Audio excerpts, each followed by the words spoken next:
this. I know, I'm I taking it, appreciate you giving me this because I forgot to bring papers. I'm taking it all on my phone, so it looks like I'm texting. Oh, yeah. I would never be able to get it. I wasn't, Why were you texting during that? I was whole time? taking notes. I can show you. Okay, so my name is Serge. I'm the IBB Pro Judge, NPC Worldwide Judge, promoter of the 5 events, 3 in Florida, Pro Qualifier in Bahamas, and also own the business, putting the stages, live stream, lights, pipe and drape, LED wall, everything that you can imagine to make your show better. So as a judge, I was going around the shows, and the biggest thing was lighting. Lighting was always off.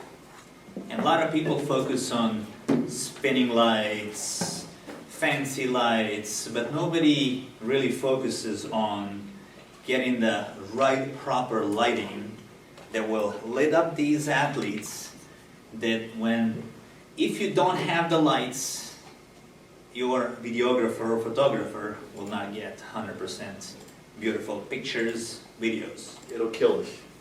It'll kill us in the heartbeat, Okay, especially so, the colors and everything. so your videographers and photographers are the first thing to come in. If they're complaining, you know lights are no good. Doesn't matter if I put it, if somebody else put it, doesn't matter who puts it, it's gonna be off. Athletes will not post your pictures anywhere. If the lighting is off, they see the shadows on the chest. So where the lights come from, it's very important. Some of the high school venues, they have a spot lighting. Some light bulbs are burned off. So if you don't have the straight flush through on a stage, you're gonna have issues. Especially judging the show, it's super hard to judge. Like I was in Iraq, and I made him literally take some lights from the back of the auditorium like this, to put it on the front, to make him, it's only one place where you want lighting to be great, and it's that, oh bless you, it's that line. Wherever that line for athletes is, it should be perfect, and if you don't know how to, some people just can't see it that it's perfect. I can see it, I've been doing it so long that I can just have the guy walk this way and see which one is darker and lighter. If you're having trouble with that, there is a light meter. You can buy it on Amazon. Go on a light meter and you see, make sure it's even. From the end of that line to the end of the other line. That's the huge thing. Positioning of the lighting. Some auditoriums, they shoot straight from the top. You will have the shadows on the chest. If they lean forward, there's going to be shadows on the abs. There's going to be washed off abs. Athletes are going to complain. They're not going to post your pictures on social media. You will not be able to promote your show. Yes? What should the light meter be reading at? It depends on the venue. And also, there is a difference in a lighting. There is a cold white light and a warm white light. That is super important. And depending what venue has, I bring my own lighting front and back, and I can control both of them. Some lights, they will produce just slightly off different warm light and cold white, and it's going to be so much off for the videographers and the photographers that they will not be able to produce that amazing 4K or 8K videos or pictures. The key is, it's got to be, and Serge will know, it's got to be consistent across. If you have all cool lights, I got it, I can compensate for that in the white balance or warm, but if you have a mixture, there's no way to do it. It's almost impossible. Yes, and so now it comes to the point where the backlighting on some shows are stronger than the front lighting. So that kills there again, cameras, they have to really work on it, how to adjust to make that picture perfect. So that's why like a Dan Ray and everybody loves, when I come in, they know what they get. It's always perfect, consistent lighting, always straight across is same, especially if you're doing live stream. If you're doing live stream, it's super important because you will see that shadows on the outside. So now you have the coaches looking at the live stream and you see that it's dark. Especially in a live stream, it's going to show. It's going to be dark. So people are going to, coach is going to be so upset. Why they keep him there in dark? Why they don't move him this way? So that's why when I judge, I try to switch him so much that they can't say, oh, you kept him in the dark, that's why he lost. And they will find any possible reason why to say why he lost. It's not because he was out of shape or he didn't have a good symmetry or didn't pose right. It was lighting. It was something. So that's very important. Lighting is everything. Lighting, and it's very hard. Like if you're gonna get really professional company to come in and do it, you can spend up to $20,000 in those lighting to be set like that.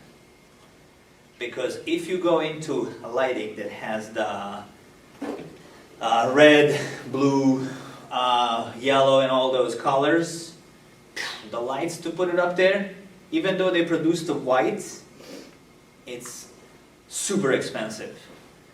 So I ordered my lights to be only for the stage lighting, that's it. So it cuts the cost a lot. And you have to know, like in a normal, to answer your question, in a normal front read, you're gonna want to be, if you have the live stream, has to be 42 to 45.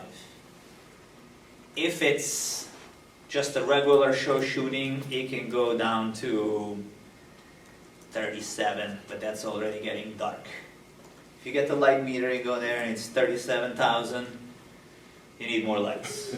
You're a photographer, most of us. I mean, if you've been doing it for a while, you should have that light meter. I can go across the stage, it never fails. And it's right, you gotta get that light in the center right. But what happens is, sometimes you'll have a judge, and you have to talk to them, they'll push people all the way out on the end. There's nothing I can do about that, because you know that, Serge. People fall off into darkness. Yeah. You know, when you have like a lineup of 15 people, you just take the time and do smaller groups if you can, because 15, there's nothing anybody can do about it. Nothing. Yeah. I would add to that. I would suggest that if you're not sure what your lighting is going to look like, you need to go there prior to your show instead of the day or the morning of the show to test your lighting, because it's almost too late, because the people there working your show, they're not going to be able to adjust your lighting the morning of your show.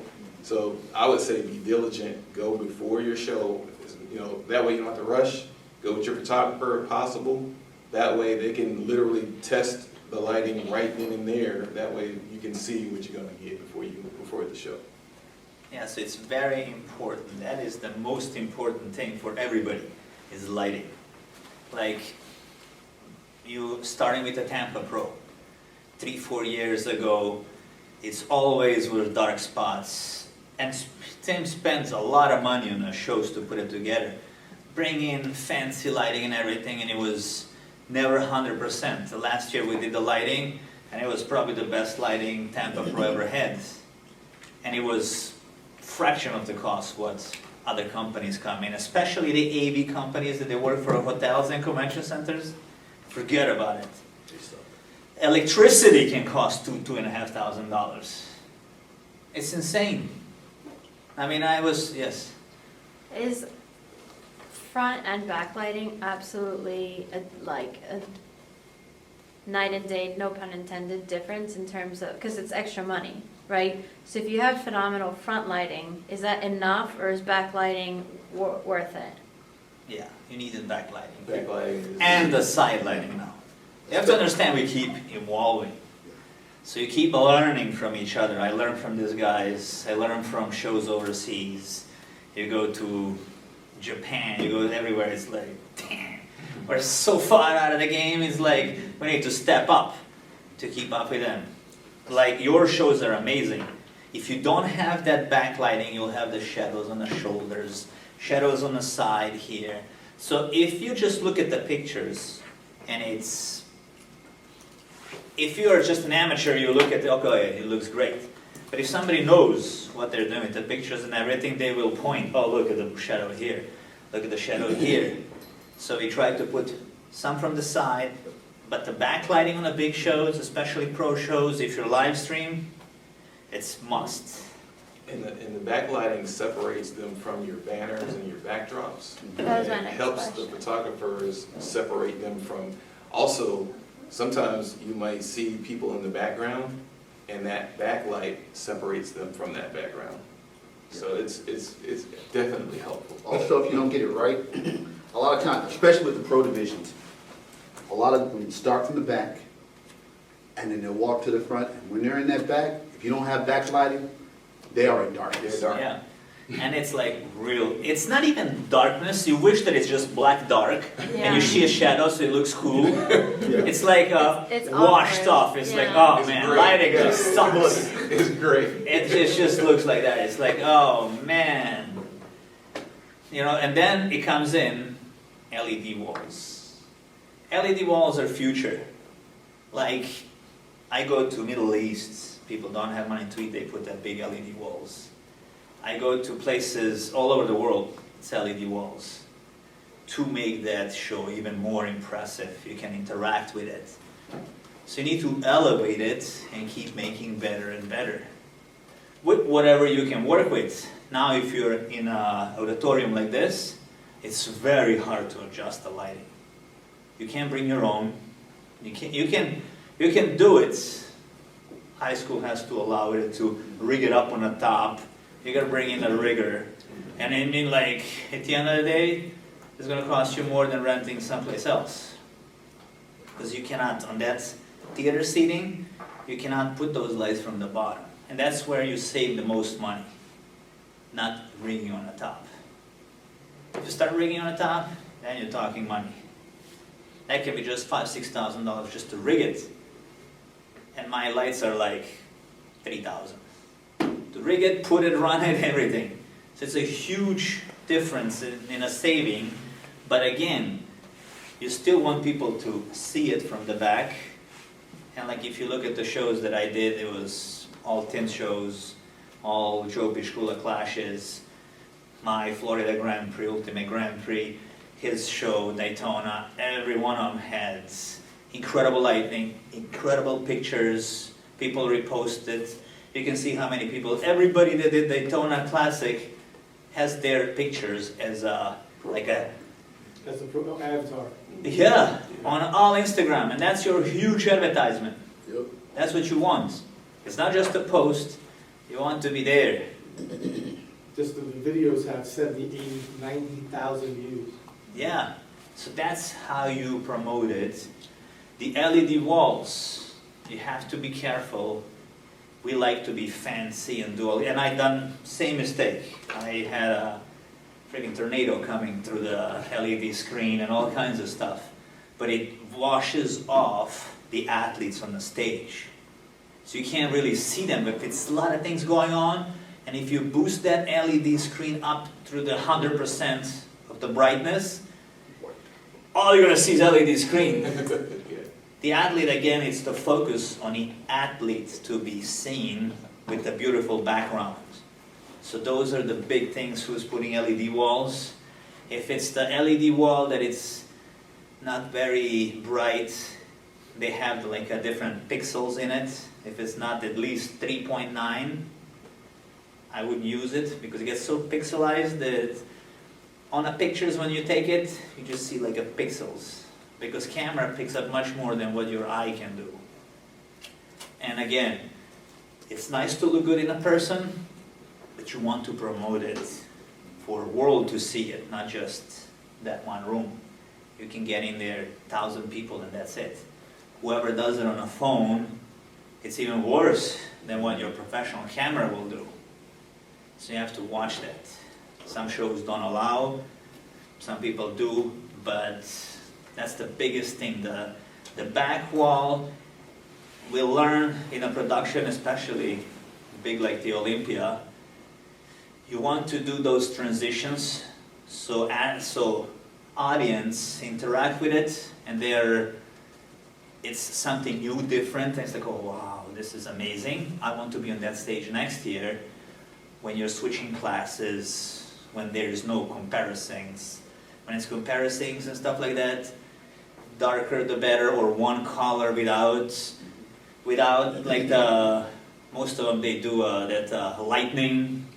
So when a lightning comes on, these guys, their camera changes light, and then picture doesn't look great again.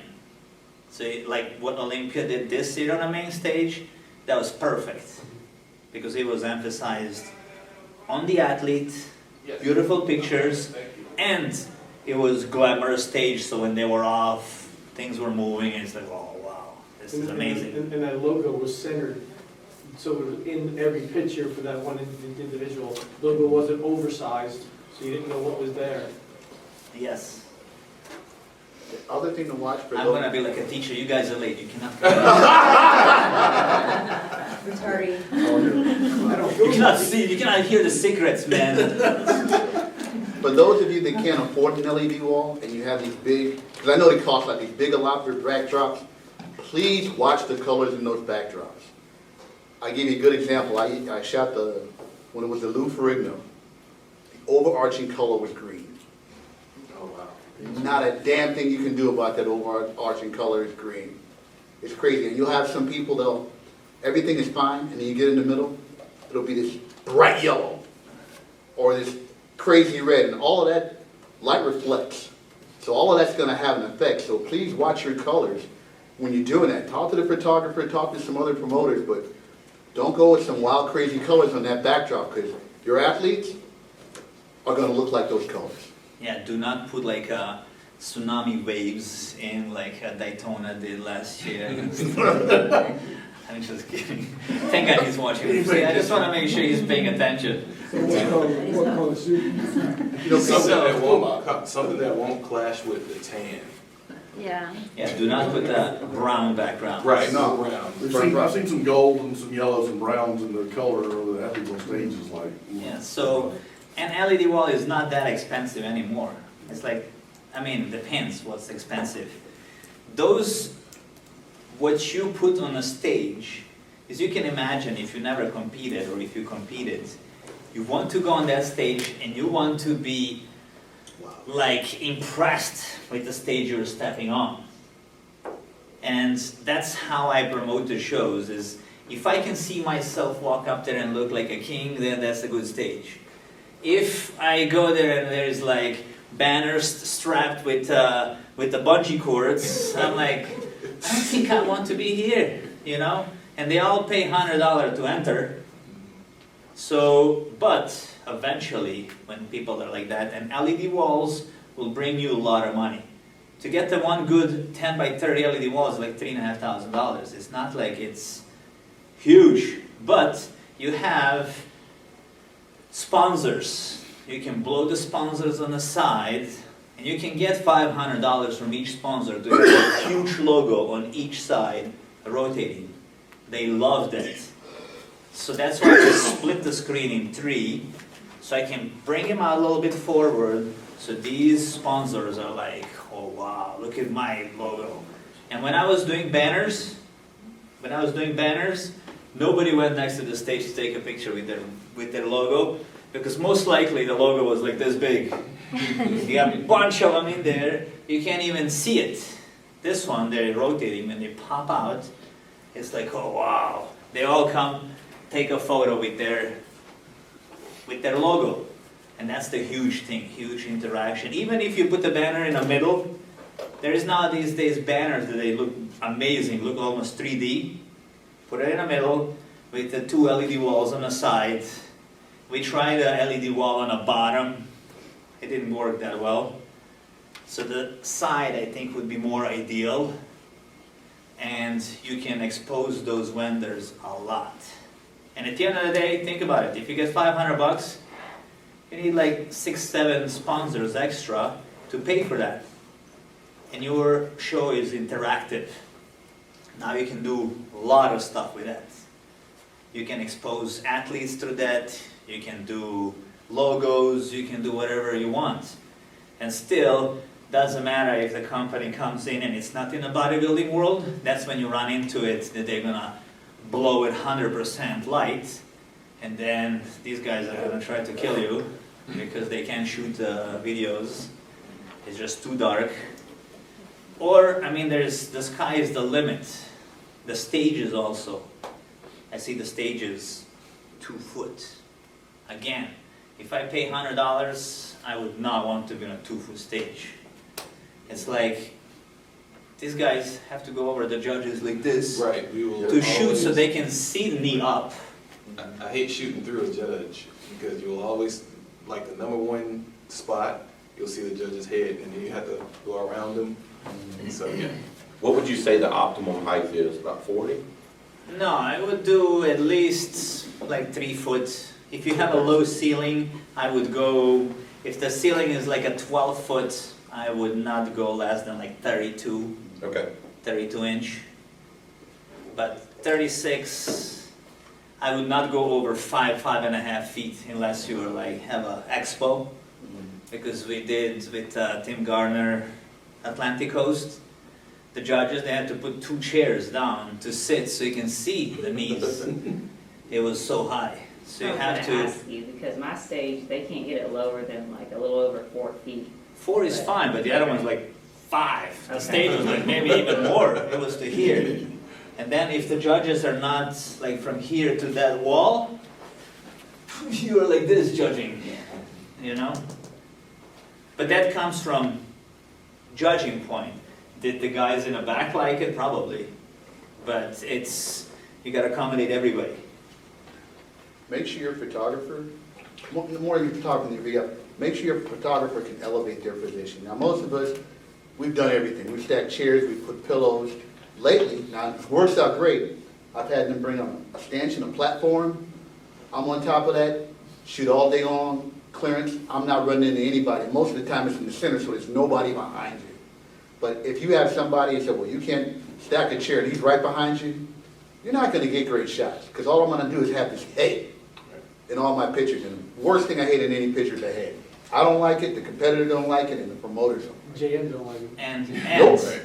And I don't like it when you catch my bald spot. I need to go to Turkey, that's it. I'm done. That's why I found out my hair was thinning. I saw the video. Who is that? And I was like, that was my bald head. Oh no, this thing's gotta come up. And I'm going to Turkey. Yeah, so those things are very important. Saying Seabum can do it, I can do it. So when it comes to lighting again, you have to have a mixture of the warm white and the cold white.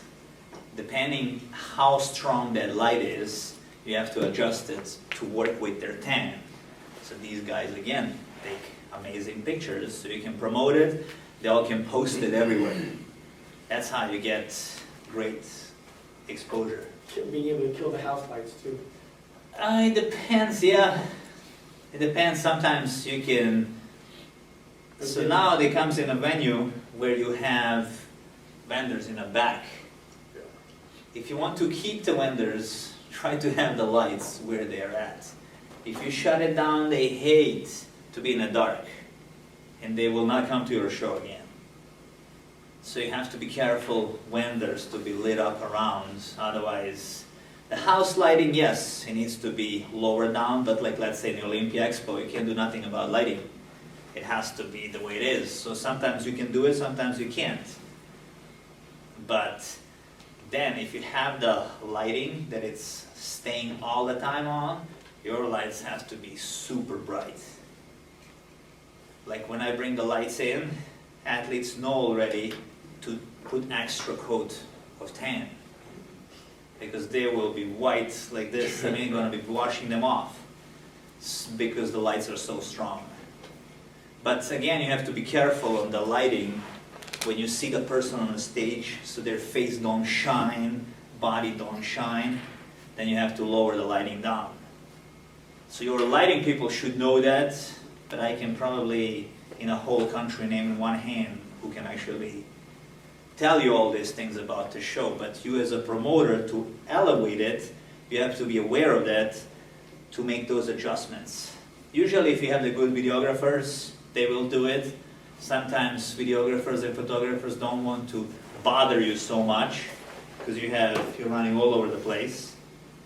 And they just, oh, okay, I'll adjust my camera, let's shoot. So those are the, lighting is most important, definitely. Now, sometimes I've had it where the promoter is busy, but the expediter and myself and the lighting person, we'll sit there until we can nail it right. You just have to have dedicated people that are gonna nail your lighting, 'cause if you don't nail it, you're not gonna like it, and nobody's gonna like it. And I put the show in a ceiling that my LED wall goes up to the ceiling. There is nothing you can do, you can put the backlights. Then you want your LED wall to be brighter to give that little light on the athletes. But you have to have the person on the stage to measure how much light you want to bring from that LED wall. If you have a banner, there's nothing to talk about, there's nothing you can do about it. You're just going to have front lights and lots of shadows on the side. You can bring the lights from the side to give some more light. Yes? There's so many different types of lights that I've worked with in the past, and whether it's halogen or, like you said, like warm, cool, etc., and then they all operate differently depending on the venue, even if you bring them in. What is the most consistent lighting that you find gives the best result in your LED. experience? The LED puts LED. off no heat, and you put What is that? the LED doesn't put off any heat. Yeah. It's not really about the heat. What is it, athletes will sweat and. You can adjust the color on the LED. Adjust it. Yeah. The temperature might. The temperature will be way different in LED lights, that you can really like tweak it in. Usually it's, you have switches on 100% on a LED, like the cool 100%, warm 100%, and then you bring in 20% on a cool down. So you still want that little yellow, but not really yellow white light, you know what I mean? It's like that warm white. Not a total washout. Yeah, but you still want that, so you have to be able to balance that. On the halogen lights and everything else, That's it, yeah. can't play with it. So now it depends again on the house lights. If they're on, this ones are like yellow, this one's, okay, but, okay, you're looking at light color. Yeah. You know, it doesn't matter what it is. Yeah. It's yellowish, it's like more cool white. So then you adjust your warm white a little bit. This is warm white. You want to adjust it, the cool ones to match it, you know, on a stage. So it's much more to it than just, oh, let's get lighting. Turn it on. You know, it's huge difference. Sometimes it takes us like 3-4 hours to adjust that light. It's, and working with them and me, and then the angle is not good, then we have to push the lights back. It's depending on a stage how high it is. If she goes with hers has to be a little bit closer to get that 55-degree angle. Should It's be not, so is it, what is the angle? I was always taught 45 was the best. Well, that's what I did before, but I found that if you can raise them up high enough, 55 works better. Because then you'll have zero shadow. If you can get, like if on her 4-foot stage, you need to have the cranks to go 21 foot up high, and to have a ceiling height to go there. If you have like shows like what we do in Orlando, that's 13-foot ceiling. So you have to bring them closer to get that even 45 degrees okay there. Because you still have people in the back. You can't push it inside of the audience. You have to work with what you have, depending on a venue. But those are more ballroom, straight, not theater style, auditorium sitting. The auditorium, you gotta go on the top. And it makes a difference. Some auditoriums, if they have like a really high ceiling, you can do it. But normally auditoriums have the wide stage, like 60 foot, and off the floor you can do only 40. Otherwise, if the code enforcement come in, they take the lights down. So, but when you hang it, you can do 60 wide. So it's That is the biggest thing, is lighting. Lighting, backdrops, stage, this things you do not want to cheapen out, cut it out, make it cheaper so it fits your budget. That should be your first, for your budget first. And then after that, it's trophies, what you give to the athletes. And then after that goes your promotion and everything else. Now promotions are, you heard from her, I'm sure she did a great job. She does a great job on the social media. It's mostly free. You know, you just have to keep on plugging. Keep tagging people, calibrating. So those things are coming last. I don't even print the flyers anymore. You don't see me print flyers or big banners. Spend like $2,000. I'd rather put a LED wall on there than all this. You know? So yes, you can talk to them and everything else, but what I do, I go like this, and I have the paper of the IG. And when I'm at the show, I take this off and I send it to the audience, and they all QR code all my IG, and that's it. And I have all of them. And they'll come to this, and they'll see this on the wall. When it's right here, and you have 20 of them, I guarantee you, unless it's in the bathroom, so they stay there to look at it, That was in the bathroom. they are not taking 2 seconds to look at it. So in this, when you print flyers, the first thing you want to see is what show it is. So this one, I see these guys, and it's pretty much like this. That's the expand of attention on a bodybuilder. This is it. Whatever you saw, that's how much they see. So if you can figure out that that's what they saw, and they don't come close to see it, so whatever you saw right here, what date is this show? What day was it? It's not in my seat. It's not in my first look. Okay, so what did you see on the flyer? The bodybuilder show. Pictures. And we want to see the name of the show, when it is, where do I sign up, and big QR code, because everybody now wants this QR code because they all got used to that. So when they see that QR code, believe it or not, they don't even have time, or they're talking to the friend, they just go here and they save it in their phone so they can look later. But in here, I guarantee you not many people saw that there was a QR code on the flyer. So those are the things that you want to see when you're posting the flyers, and the flyer is going to cost the same.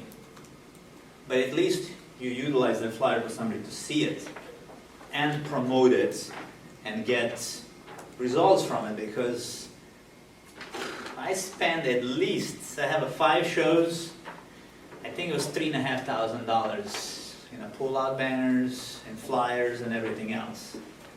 So I'm like, you know what? If you take those $3,500 and you put it in a Google ads, or if you put it in Instagram ads, entire country is going to see your show. Not just people who's in a bathroom that needed to go there. You understand? So you want to outreach people that are not even in the industry. That they see this, but you gotta have backup. Oh, beautiful stage, yeah, beautiful people. You don't want to promote for the person that's never been on a stage, big bodybuilder, big Rami. You do not want to put there. You want to put somebody pleasing looking. So they're like, oh, wow. An obtainable look. Yeah, obtainable look. Classic. You know, you don't even have to put on a flyer. If you want to get the first timers and you have a lot of novice, you do not want to put big muscle girl in there. You want to put like almost 3 weeks before the show, bikini girl. That they'll see, oh, wow, she looks amazing. Let's go see what this show is about. And that's how you're bringing people in a novice classes to have 15 to 20 people in a novice. When you have that, make sure you split those classes. Make sure that everybody gets a medal in those first timers. That's their, like, crack. When you get the first medal, that's it. I promote the shows in the Bahamas and Bermuda. Highlight of my whole trip, even if I lost money, was you're going home next day in a plane. They're wearing their medal, like 5th place bikini novice. Wearing their medal in a plane. I'm like, wow, I did a good job. If I can make somebody feel great like that on a 5th place novice, that's all it's about. This one is hooked. He ain't going anywhere. It's like, damn, why did I do that show? Now I have to compete for the rest of my life. So those are the things that you can implement to save money, but still have the big outreach. That's where you want to save money. Not on a stage, not on a lighting, not on a backdrops, not on awards to athletes. That should be huge. Sometimes I overdo it. No, but you're gonna elevate your production. what is that? You're gonna elevate the production of the show. Yeah, so definitely to elevate production, lights first, backdrop second, stage third. Because if you go talk to the athletes, and I guarantee you not many of you go there and say, hey, what would you like to see on a stage to make it better? What would you like to see for us to do? They'll tell you. You just have to ask them. They'll tell you. Well, athletes have a bad experience in a venue, like the air conditioner doesn't work, or lights are bad. Let's put it this way. They won't come back. I had a show. Never do another show. Right. Well, let's put it this way. If the production is good and they get great awards, Right. they can say, okay, it was hot, but okay, it was too many people in there. I've had to change venues this year because the venue's not putting money back in the auditorium. Right, but And athletes are backstage suffering because it's 100 degrees. And coaches are not bringing athletes back because their athletes are hot and uncomfortable and miserable. same thing happened at my show. You know what I did? I sent somebody to Walmart to get 20 fans. Yeah. We bought 20 fans, we put it in there, and they appreciated that, it's okay, you know, you couldn't do nothing about it, it's hot, but at least you work on it to make them comfortable. Do something. And that's the goal. It was probably 85 degrees. It was 700 seats auditorium. We had about 1,100 people in there. You couldn't even take a picture on a red carpet. They were like literally to the wall like this, still yelling. "Ah!" They were happy, sweating, like wet. And they were happy, you know. It's what you do for them to make them feel important, even if the things don't go right. I've been putting shows forever, and I don't remember one show that went everything perfect. And always something happened. But if you're quick enough to fix those problems and make them feel special, they'll be okay. You know, it's just if you don't do it, it's it's hot. You know, live with it, and they're like, oh, not coming back. You know, but as long as you try to make them feel comfortable, they'll be back. Any questions? You all guys do great job.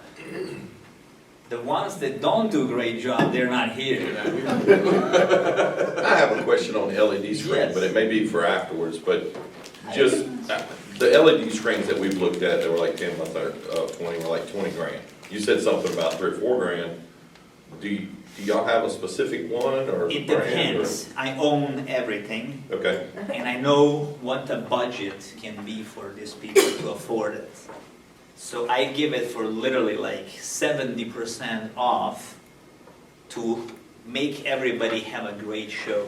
so you're saying to rent it was 3? Correct. To buy my wall is 52,000. Yes, so, the ones, because we were thinking about buying a wall, and it started like If 30 it's grand. 20, I would not buy it. No. Yeah. And the work that it takes to put it up and set it up and tear it down and Okay. store it and make it work. Let's put it this way.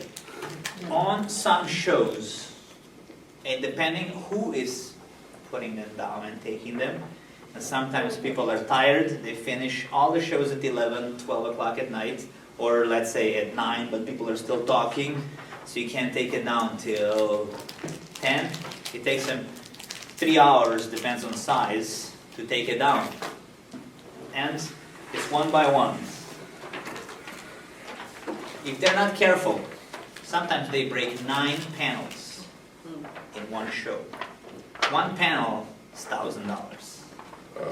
So you rent this thing for almost free, for $3,500, and it costs you about $9 to replace those panels. You still have to pay people to run it and bring this thing to the venue, plus store it.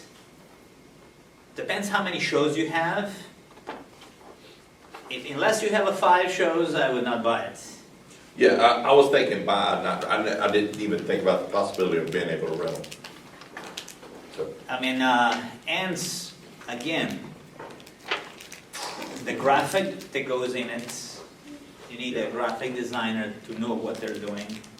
That'll cost you another $1,000 per show. You need an engineer to run it during the show.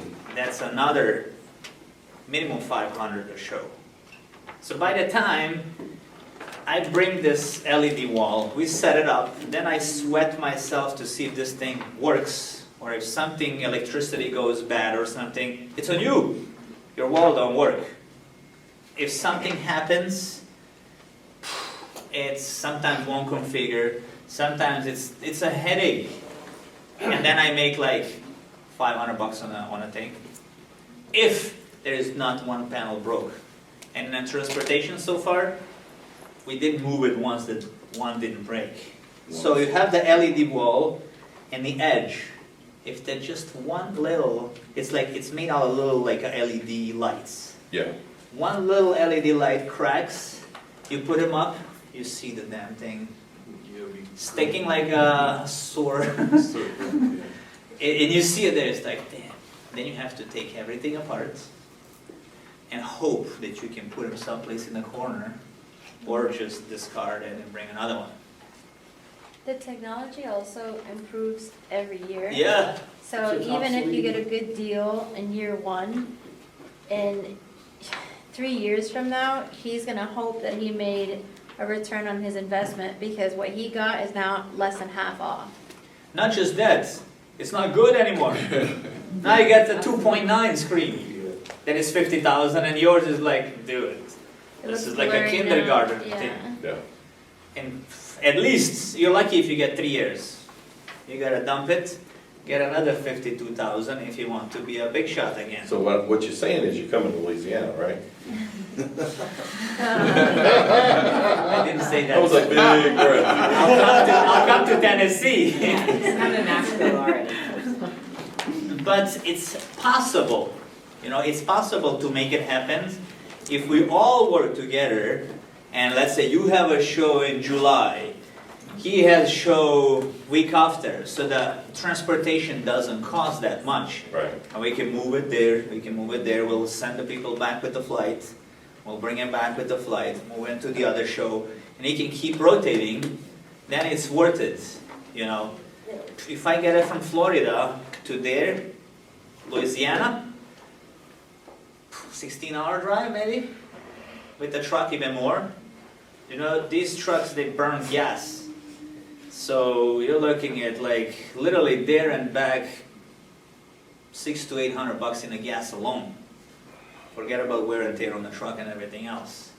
Blown tire. Sometimes I blew a tire, and I was like, that's it. I lost all my savings on this week working for free. Yeah. And I still do it because I love you guys and I want to help everybody. So it's not like, the reason why I bought it is because same thing happened. Somebody came in and brought the wall. I paid $6,000 for one day. I'm like, okay, it's fine. I have 3 shows, had 5 shows. I'm like, okay, that's fine. We'll make money with the shows. Next year, yeah, you good for 6? No, it's 12 now. I'm like, wait a second, how did it go from 6 to 12? Well, yeah, the cost, I'm like, cost didn't go double. Then, we don't have a wall that day. I'm like, dude, you can't do this to me. Yeah, I got an estimate last year, it was 9,000. There you go. You know, it's like, really? Yeah, I For one can't, show? The first wall that I For did, one show? for one show. the first wall that I did was $12,000, was half the size of his. Yeah, And his was not double for 4,000 for 2 days. And they're not gonna give you a second day for free, I guarantee you. It's still cost. I would say though that, to Serge's point, one of the best things that promoters can do in general is just to overshare. Like, a lot of the promoters that we work with out in Arizona, I have a spreadsheet that I sent over to Whitney Jones, and I said, these are all the venues that I've ever contacted here in Arizona. This is their square footage, this is their ceiling height, these are the ones that won't work, this is how much it costs, and that goes with everything. So now in terms of AV, she and I are always comparing, like, well, what did you pay for lighting over here? What are you paying for this and that? And back to what he said, if, like, Whitney and I have a show that's a week or a month apart, and if we're trucking things out from Arizona, I'm gonna see financially if it makes sense to store it somewhere, or if we can split costs on something, to where now we're both winning and we're both saving in the big picture. For our show in Atlanta last year, we were freaking out about the lights in the theater. And thankfully it worked out, but Alan brought his lights down from Tennessee and it was an expensive precaution, but it was one worth taking. And now I had to explain to my boss what a $1,000 bill was for lights that we weren't using. But it was worth that instead of having a show with horrible lighting. But again, it's because we knew that Alan had access to these lights. So when in doubt, I would just always ask each other, like, what are you spending on this or that, and is this normal? Because most of the time it's not. Yeah, so and then, if let's say you have me come over and I bring the lights, LED wall, I bring the DJ equipment, everything else, it becomes cheaper for you. All of a sudden, your shipping is free. You know, because it's so much add-on, and then I can shove it down, you know, to whatever it's feasible for you, instead of me going there and trucking it for 2 days into Tennessee and coming back. And another thing that's huge now, people don't realize it, it's live stream. Live stream, if you do the MPC, you don't make much. But it's still, you can make, if you have the pro show, you can make $2,000–3,000 on LED, on a live stream that can pay for your LED wall.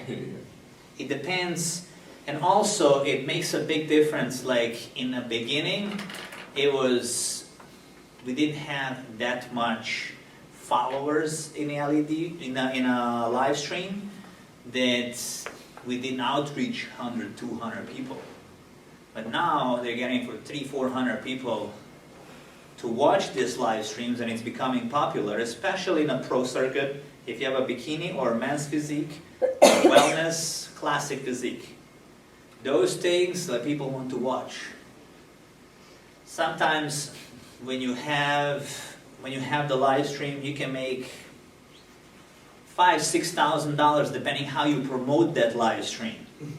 So don't get the live stream and think that person is going to promote it.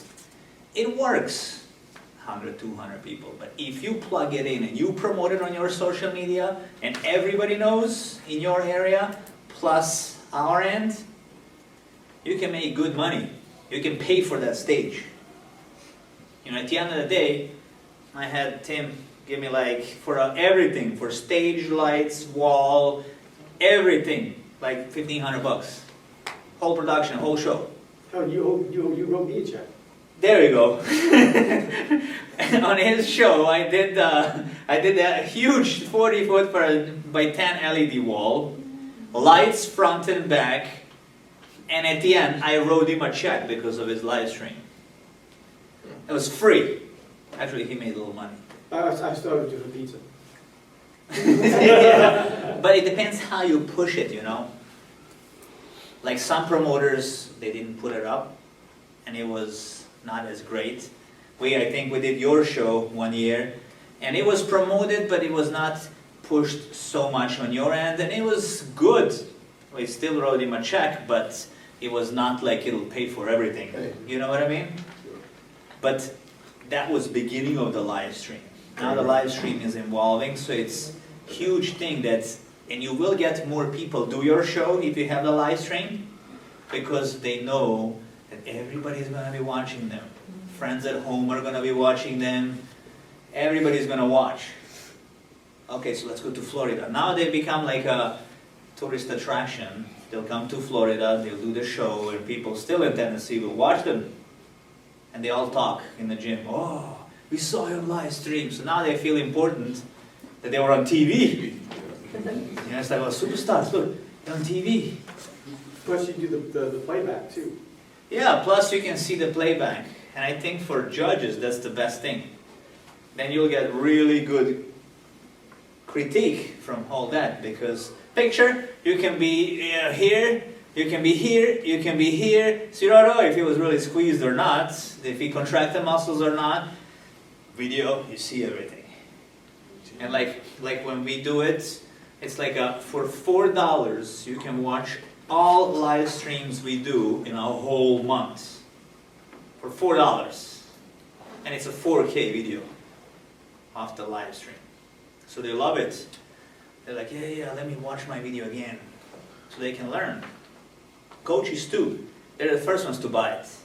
If they can't be there, they want to see it. If they don't have a live stream in Florida now, they got spoiled. Everybody's doing live streams. First thing they ask the promoter, are you live streaming it? Well, what was the live stream? And if you don't have, oh, okay. That's the response you hear. And then you can tell from the people right away, what do you need, what you don't need. As soon as they say, oh, okay, you know, you need it. Because everybody's going to think the same way. But, again, those are the things that will help you make money that didn't before. You didn't have it, you didn't make any money. If you put it on, doesn't cost you anything, and you get $500, great. But will help your show grow, because now, in athlete's mind is, this thing is live streams. Must be a big show. Let's go there. Or let's go watch it. So those are the money that you miss because you didn't have it, and it doesn't cost you anything. You can sell a live stream sponsorship too. Yeah. To make a couple extra thousand. Yeah. You can sell a sponsorship just to watch the live stream. For each division. Yeah. But those are the things that you want to add to make money and add to your stage production. Because if you look at what's the best show in the world that everybody watches? Okay. If you look at it, what's the Olympia? What do they focus on the most? What is it? Well, sponsors. Huh? It's the brand. No, it's the stage. Yeah. That stage has to be the best in the world. Good. Sometimes, a couple of years ago, it was too much of a stage. And it was like a Christmas tree. But they tried so hard to make everybody get impressed when you walk into the room or auditorium or wherever they put it. It's like, wow, look at the stage. Everybody wants to see what the Olympia stage is going to look like this year. And they keep getting better and better, fix the mistakes, we all make them, and keep getting better and better and better. So those are the things you have to watch. You have to do same, pretty much, we can never achieve what Olympia puts into the Olympia to make the show. But if you can achieve it to look semi-similar like that, with the lower budgets, you're doing great. Everybody's going to hear about it. If you have the first time show, you want to get it out, world to hear it and see it, you should put in your Masters Division Pros. It costs you $1,500 extra. Pros, they pay your membership fee, that's what they get for their prize money. But now you have a IFBB Pro show with MPC. It looks bigger right away, better. So she had a question, how do you connect pros and pro coaches to MPC to bring more athletes? If you're really good with the coaches And if you give them good incentive, they will bring people to your show. So most of the pros are coaches, right? They're all either posing coach, either personal trainer. That's how they make money. If you give them incentives, they will come to your show. They will bring people. Now, if they're competing, they'll make sure their people are watching.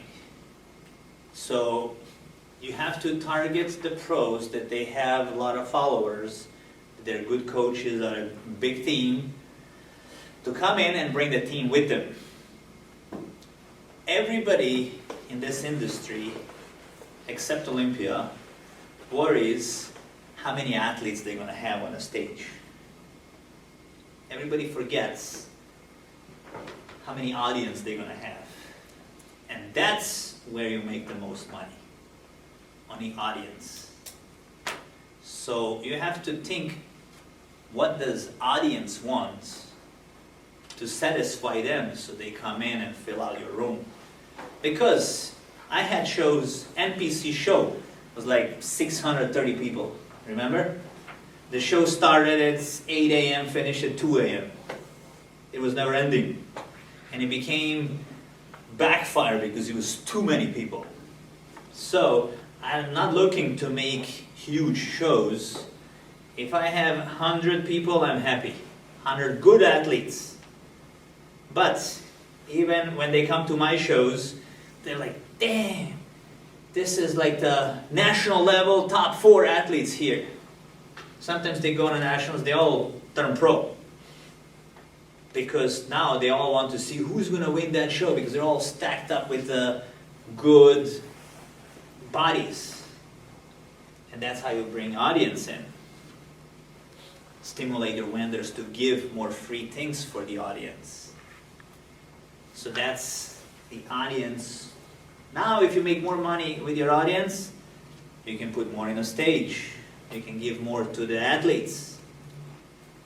And more you give, more you get. So those are the goals where you have to focus how to get the money so you can spread out in a smart way. If you start cutting the stage lights in the back, oh no, I'll save $1,000. I'll just do a banner instead of something interacting on a stage. It just weakens down your show and everybody's stepping up production. You come to Atlanta Pro and you see the stage, and then you come to some local show to see the stage. Same entry fee, $100. Which one would you do if you would be an athlete? That's the question. So you have to step up the game like everybody's stepping up the game. And everybody is doing great, like everybody in this room, at least that I know. They're doing amazing with the shows. And that's the key. Keep giving back. Don't forget your audience. That's where you're going to make most money. Some shows make $30,000 to $40,000 in audience. They don't make that much. And everybody's fighting who's going to come to the show. I'll better have 100 people that they look amazing on a stage and people that would come to watch him than 300 mediocre and nobody's in the audience to see that. So, but in order to get them, you have to be very personal. You have to invite them. They all like to be invited. Every year, 5 years later, come to my show. Every year, come to my show. If you don't invite them once, they will not come. Because now they don't feel, and especially if you invite them once, they will not feel special if you don't invite them next year. Well, he must not like me. He didn't invite me this year. And you just tell them, hey, this is your year. This is your turn to be the next one. This is what's going to happen. Yeah, so it's huge. Like, the mentality is where you have to step in as a promoter to make it bigger. Sound is another thing. You want to have a good sound, people to hear to hear in a live stream and in the audience. If they have the broken down sound, it's not so great. It's gonna affect everybody. It's like, oh, I didn't hear. What did it say? Oh. As soon as you have any complaints, it spreads out. Any questions? Also, like, the only time I made any money with a guest poster was when I saw Brandon Curry at the Arnold, and he did real well, and I walked up, and I said, listen, I want you to come guest post at Daytona. And he won the Olympia 2 weeks before the Daytona show, and that's the only guest post that I ever sold out and made money on. Every other guest post that I spent $3,000, $4,000, $5,000 more on, wasn't worth having them to put more butts in the seats. Yeah. So if you're gonna have a guest poster, make sure they've got a great following, or there's something that you expect them to do that's gonna make them relevant to put butts in the seats. I wouldn't even go with the guest posers. No one's doing it anymore. That's what I'm Yeah, saying. because before you had a It costs show too much money. that there was no social media, so only place you can see guest posers on a stage. Yeah. So people come to see it. Now they see them all, on a social media, so they're not that interesting. We have to wrap it up. Any questions? We all know everything. We're gonna have amazing shows. Yay! Thank you.